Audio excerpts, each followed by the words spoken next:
റിലീസിൻ്റെ മുന്നേ തന്നെ മികച്ച ഇൻസൈഡ് റിപ്പോർട്ട് പറഞ്ഞിരുന്ന പ്രാവിൻകോട്ട് ഷാപ്പ് എന്ന് പറയുന്ന ചിത്രം ഇന്ന് തിയേറ്ററിൽ എത്തിയല്ലോ. ചിത്രത്തിൻ്റെ ഫസ്റ്റ് ഹാഫിന് നല്ലൊരു റിപ്പോർട്ട് തന്നെ ഉണ്ടായിരുന്നു. എന്നാൽ സിനിമയുടെ സെക്കൻഡ് ഹാഫ് കഴിഞ്ഞതോടുകൂടെ ആ ഒരു അഭിപ്രായങ്ങളെല്ലാം മാറി മറിയുന്ന കാഴ്ചയാണ് നമുക്ക് കാണാൻ സാധിച്ചിട്ടുള്ളത്. അൻവർ റഷീദ് പ്രൊഡ്യൂസ് ചെയ്ത സിനിമയിൽ ബേസിൽ ജോസഫ്, സൗബിൻ ഷാഹിറി, ചെമ്പൻ വിനോദ് എല്ലാം അഭിനയിച്ചിട്ടുണ്ടായിരുന്നു.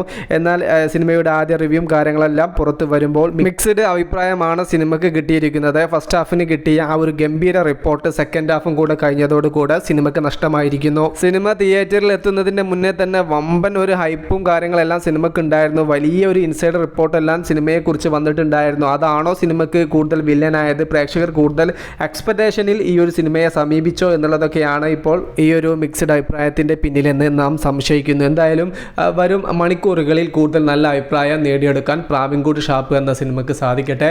2025 രേഖാചിത്രം എന്ന മൂവി ഒരു ബ്ലോക്ക് ബസ്റ്റർ വിജയത്തിലേക്ക് സഞ്ചരിക്കുന്നു. അതുപോലെ ഒരു വലിയ വിജയം കൊണ്ടുവരാൻ പ്രാവിൻകോട്ട് ഷാപ്പ് എന്ന സിനിമയ്ക്കും സാധിക്കട്ടെ.